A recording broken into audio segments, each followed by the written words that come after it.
Hey everyone, we're working hard to get our first 1,000 subscribers, sign up and you won't regret it. I didn't drop my fork. My hand just opened. Like my body knew something my brain hadn't caught up to yet. It was one of those family dinners where everything is supposed to feel safe. Warm lighting. Too much food. People laughing a beat too loud because they're performing normal for each other. My sister, Heather, had insisted on hosting. Her house was the kind you bought when you wanted everyone to believe you were doing great, open concept, new cabinets, no fingerprints anywhere. My fiancée, Marissa, sat to my right. Close enough that our knees nearly touched. She was wearing the navy dress she saved for important nights. She'd curled her hair. She looked like the version of herself she showed to my family, polished, sweet, predictable. Across from her sat Heather's husband, Craig. He had that loud confidence guys get when they're in someone else's home and they know they won't be challenged. A big laugh. A firm handshake. Always calling me buddy like we were teammates. I'd never liked him. But I'd filed it under personal taste, the way you learn to tolerate a coworker. We were halfway through dinner when Craig started telling one of his stories. Something about a guy at work who couldn't take a joke. Everyone laughed at the right parts. Heather smiled like she'd heard it 10 times but was still proud of him. My mom kept refilling people's glasses. Marissa laughed too. Not a polite laugh. A real one. I noticed the way she leaned forward when he talked, elbows close to her body, eyes locked on him. The kind of attention you give when you want someone to keep going. I told myself I was overthinking. It was a family dinner. She was just being friendly. Then my fork slipped. It hit the wood floor and spun once, the sound sharp enough to cut through the chatter. Everyone paused. Marissa reached for my knee, like a reflex, then pulled her hand back. I got it, I said, and leaned down. I remember the underside of the table, the cheap metal brackets holding it together, the dust where nobody ever cleans, the tangle of legs and shoes. And then I saw it. Craig's leg, his shin, his foot, angled where it didn't belong.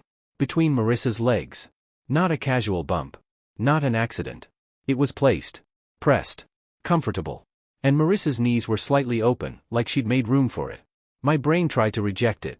Tried to turn it into something else. A weird angle. A stretch. Anything. Then Craig's foot moved. Slow. A deliberate slide. Marissa didn't flinch. My stomach dropped so hard I thought I might actually throw up under the table. I came up too fast, my head nearly hitting the tabletop. The room snapped back into view, faces, plates, candles, the normal scene pretending it wasn't rotten. I stood. My chair scraped the floor loud enough that everyone stopped for real this time. Marissa's eyes widened. Heather blinked at me, confused. My dad frowned like I'd committed a social crime. Craig didn't look surprised. He looked annoyed. Like I'd interrupted something. I didn't say anything. I couldn't, not yet. Words would have made it real, and I was still trying to bargain with my own eyesight. Craig set his napkin down slowly. He met my eyes and gave me a small, tight smile. The kind of smile that wasn't friendly. Then he said, calm as if he was asking me to pass the salt, let's step outside. The room went silent in that awful way where you can hear the refrigerator hum. Heather's voice came out small. What's going on? Marissa grabbed my wrist under the table, her nails digging in like she wanted to anchor me. I looked down at her hand and felt something shift inside me, anger rising clean and cold, like a blade sliding out. I didn't yank away. I didn't raise my voice. I just stared at Craig. He stood too, pushing his chair back like he owned the space. Marissa's grip tightened. I glanced at her face. She was pale now, lips slightly parted, and it hit me, she wasn't confused. She was scared I'd seen. My sister laughed nervously, like she could patch it. Craig, don't be dramatic. Sit down. Craig didn't sit. Neither did I. I looked around the table and realized everyone was waiting for me to make this normal. To smooth it over. To be the guy who doesn't ruin family dinner. But the image under the table burned in my head. That wasn't a misunderstanding. That was intimacy. That was practice. And suddenly I knew, deep down, that whatever I'd just caught wasn't the beginning of something. It was the middle. Craig nodded toward the back door. His voice stayed controlled. Outside. Now. Marissa whispered my name, like a warning. And I understood then that stepping outside wasn't about talking. It was about control. It was about making sure whatever happened next happened away from eyes, away from witnesses, away from my sister. I took one slow breath and made my decision. I reached into my pocket, pulled out my phone, and opened my camera without looking down. Craig's eyes flicked to it. For the first time all night, his confidence cracked. Not much. Just enough. And that tiny crack told me something worse than what I'd seen under the table. He was afraid of what I could prove. I didn't follow him outside. I turned, back toward the table, back toward my family, and said, as evenly as I could, "No. We're handling this right here." Craig's jaw tightened. Marissa let go of my wrist like it burned her. And my sister's smile finally disappeared. That's when Craig spoke again, softer this time, meant only for me. "You really don't want to do this in front of her." He nodded toward Heather. And I realized he wasn't protecting my sister. He was threatening her.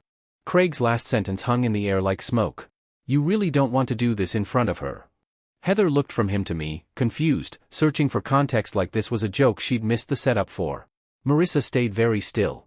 Too still. Her hands were folded in her lap now, knuckles white, eyes locked on the table like if she didn't look up, none of this could touch her. I didn't sit back down. I didn't raise my voice either. That scared them more. "What don't I want to do?" I asked. Craig exhaled through his nose, irritated. He glanced at Heather, then back at me. "Come on, man. You're making something out of nothing." That line. The universal shield. Nothing. I looked at my sister. "Heather, can you tell me where Craig's leg was 5 seconds ago?" Her brow furrowed. "What are you talking about?" Craig cut in quickly. He dropped his fork and got dramatic. I nodded slowly, like I was following along. "Right." I dropped my fork. I turned to Marissa. She finally looked up at me. Her eyes were glossy, and in that split second I saw it all, the calculation, the fear, the hope that I'd still choose silence. "Marissa," I said, calm, almost gentle. "Where was his leg?" She swallowed. Opened her mouth. Closed it. Heather laughed again, but this time it was sharper. "Okay, this is weird. What's going on?" Craig stepped closer to me, lowering his voice. "You're embarrassing everyone." I held my phone up, not pointing it at anyone yet, just enough that it was visible. "I'm not embarrassed," I said. "I'm curious." Craig's eyes flicked to the screen again. He stopped moving. I turned back to Heather. "Did you know your husband and my fiancée have been texting each other?" That landed. Heather froze, smile gone completely now. "What?" Marissa's head snapped toward me. "Why would you say that?" "Because you didn't delete everything," I thought. "Because you forgot screenshots exist. Because you underestimated how quiet observation can be louder than confrontation." Craig scoffed. "That's insane." I tilted my phone, tapped twice, and let the screen light up. I didn't show it to Heather yet. I showed it to Craig. Just enough. The color drained from his face. Not all at once. Slowly. Like a dimmer switch turning down. Heather noticed. She followed his gaze. "Craig?" He recovered fast. Too fast. "He's bluffing." I looked at my sister again. They've been checking in on each other for months. Work stress. Relationship stress. You know, harmless stuff. Marissa stood abruptly, chair tipping back. "This is not how you handle things." I finally let myself look fully at her. "Then how should I handle finding another man's leg between yours at a family dinner?" Silence. Real silence this time. No laughter. No plates clinking. Just breathing. Heather's face went pale. She turned slowly toward Marissa. Marissa shook her head immediately. "Heather, it's not." Craig stepped in front of his wife. Protective. Blocking. That's when something clicked for Heather. Not proof. Pattern. "Move," she said. Craig didn't. I said move. He hesitated, then stepped aside. Heather looked at Marissa. Her voice was very steady. "Did you touch my husband under my table?" Marissa's eyes filled instantly. She covered her mouth like she was the victim of a surprise. "I didn't mean for it to happen like this," she said. That was the moment. Not denial. Not confusion. Not outrage. Admission, wrapped in self-pity. Heather made a sound I'd never heard come out of her before. Low. Broken. Animal. She sat down hard, like her legs gave out. Craig reached for her shoulder. She slapped his hand away without even looking. I unlocked my phone and turned it so Heather could see. Screenshots. Nothing explicit. That was the smart part. Just enough intimacy to be undeniable. Late-night messages. Jokes that didn't belong to coworkers or in-laws. Little heart reactions. Inside references. A slow build that told a very clear story. Heather stared at the screen longer than I expected. Then she handed the phone back to me. Her eyes lifted to Craig. "How long?" Craig opened his mouth. Heather stood up. "Don't." She looked at Marissa now. "And you?" Marissa started crying for real this time. Full sobs. "It just happened. I swear. It didn't mean anything." I felt something in my chest snap cleanly. It didn't mean anything. I stepped back, suddenly aware that whatever I said next would define who I was after this. I looked at Heather. "I found out tonight. I swear on everything." She nodded once. She believed me. Then she turned to Craig. Get out. Craig blinked. Heather. Out of my house. He laughed, incredulous. You're really doing this? Over a misunderstanding? She walked to the front door and opened it. Out. Or I call your boss. And your mother. And the woman you were with in Denver last fall. That wiped the smile off his face completely. I turned to her slowly. Denver? Heather didn't look at me. Later. Craig grabbed his jacket without another word and left. The door closed behind him. Marissa took a step toward me. Please. Let me explain. I didn't answer. I looked at Heather, who was staring at the door like she might punch through it. Do you want me to stay? I asked. She shook her head. I need you to take her with you. That was fair. I picked up my keys. Marissa followed me out silently. At the door, Heather spoke one last time. You didn't ruin this, she said to me. They did. Then she looked at Marissa. And if you ever come near my family again, I will make sure everyone knows exactly who you are. We stepped outside into the cold night air. Marissa finally grabbed my arm. Please, she said. We can fix this. I looked at her, really looked. And for the first time, I saw not the woman I loved, but the stranger she'd been practicing to be. I pulled my arm away. We're done, I said. Her face collapsed. But I wasn't watching her anymore. I was already thinking about Denver. I didn't sleep that night. Marissa cried herself into exhaustion on my couch, curled up like someone waiting to be forgiven. I stayed in the bedroom with the door locked, staring at the ceiling, replaying Heather's words. The woman you were with in Denver last fall. It didn't fit the timeline Craig and Marissa had tried to imply. It just happened. A recent slip. A mistake. Denver sounded older. Planned. Separate. At around 4 in the morning, my phone buzzed. Heather. Just one word. Up? I stepped onto the balcony so Marissa wouldn't hear. Heather didn't waste time. I went through his laptop. I closed my eyes. I'm sorry. No, she said. Don't be. I needed to know. She told me everything in pieces, like she was reading from a wreckage report. Denver wasn't a business trip. It was a conference Craig had insisted on attending alone. He'd come back energized, distant, suddenly protective of his phone. The woman in Denver wasn't Marissa. She was the first. After that, there were others. Not many. Craig liked control more than chaos. He liked women connected to his life, people he could manipulate into silence. Friends' girlfriends. Co-workers' sisters. And then Marissa. She wasn't random, Heather said quietly. He targeted her because of you. That sentence landed heavier than everything else. Because suddenly the dinner table made sense. The confidence. The leg under the table. The way Craig hadn't panicked, only calculated. He liked knowing he was doing it right in front of you, Heather continued. He wrote about it. In messages. Like it was a game. My hands clenched so hard my knuckles hurt. Heather sent me screenshots. Not of Marissa. Not yet. Messages Craig had sent about Marissa. How easy it was to get her to complain about our relationship. How she needed attention. How she was grateful to feel wanted. And one message that made my stomach turn. Best part? He has no idea. She sits right next to me at dinner like she's loyal. I leaned against the railing, bile rising in my throat. So Denver, I said. Why does that matter now? Heather inhaled slowly. Because the woman in Denver wasn't single. I waited. She was his regional manager's wife. That explained everything. Why Craig had gone pale when I held up my phone. Why he hadn't wanted witnesses. Why he wanted me outside, away from evidence, away from leverage. Heather's voice hardened. I forwarded everything to myself. Emails. Messages. Photos. All of it. Photos? A pause. Hotel mirrors. Nothing you need to see. I swallowed. What are you going to do? I already did it, she said. What? I sent an anonymous email. To his company. To her husband. To his mother. I closed my eyes. Was that smart? I asked. No, Heather said. But it was honest. We sat in silence for a moment, connected only by shared damage. Then she said something that shifted the ground again. There's more. About Marissa. My chest tightened. Go on. She knew about Denver. I felt something inside me go very still. She wasn't the first, Heather said. She was the one who stayed. Apparently Craig had tested Marissa early, confessing just enough to see if she'd flinch. She didn't. She sympathized. She said she understood complicated marriages.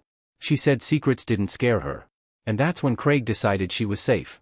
Disposable, but safe. She helped him cover, Heather said. Helped him lie. Gave advice.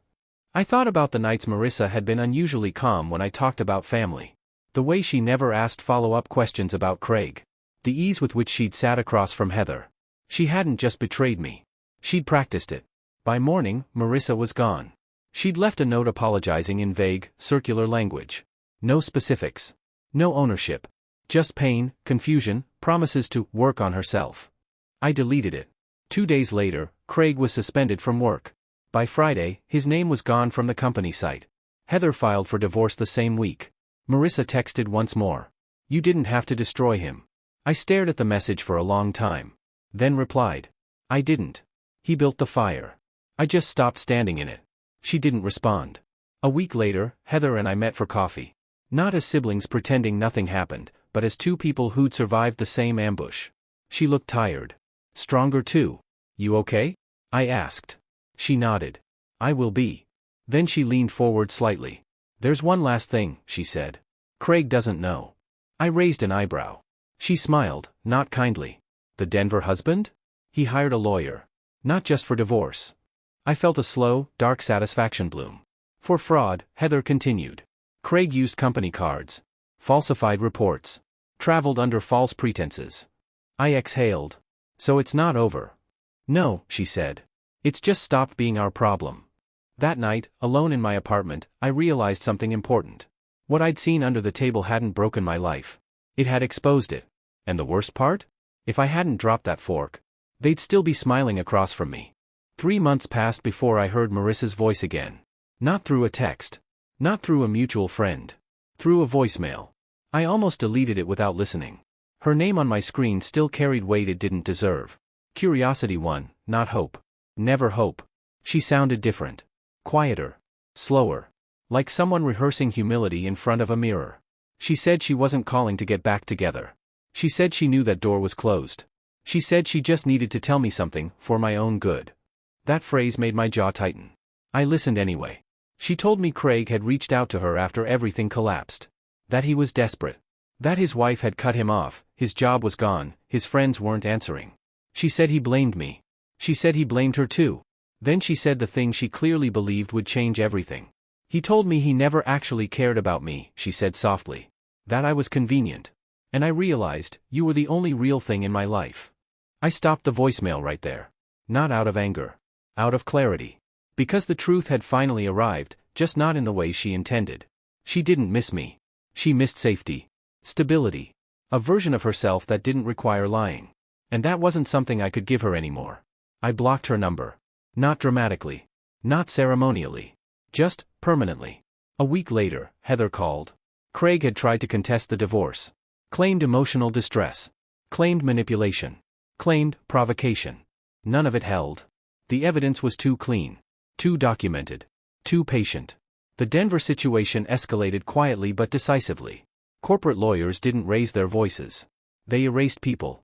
Craig wasn't charged with anything criminal in the end. He didn't go to jail. But he lost his job. His professional reputation. His marriage. And most of the people who once laughed at his stories. The kind of consequences you can't appeal.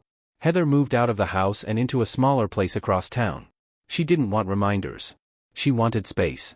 We didn't become best friends. We didn't bond over shared trauma like a movie montage. We just checked in on each other. Sometimes silence is the healthiest form of closeness. As for me, life didn't snap back into place. It reshaped. I returned the ring. The jeweler asked why. I said it didn't fit anymore. He nodded like he understood. I stopped going to family events for a while. Not because they blamed me, but because I needed time to trust normal again. I learned something strange in the months that followed. Betrayal doesn't end with confrontation. It ends with replacement. You replace the version of yourself that needed explanations. With one that trusts evidence. You replace nostalgia. With boundaries. You replace the urge to be chosen. With the decision to choose yourself. One night, months later, I ran into Craig by accident. A grocery store. Late. Empty aisles. He looked smaller. Not physically, internally. Like the air had been let out of him. He saw me first. Hesitated. Then nodded, like men do when they don't know what else to do. I nodded back. Nothing more. No confrontation. No victory speech. No satisfaction. Just closure without ceremony. And I realized something important in that moment. The best revenge isn't humiliation. It's irrelevance. I went home that night and cooked dinner for one. Ate slowly. No phone. No noise. I dropped my fork again. This time, when I bent down, all I saw was empty space. And that's how I knew I'd finally left the table.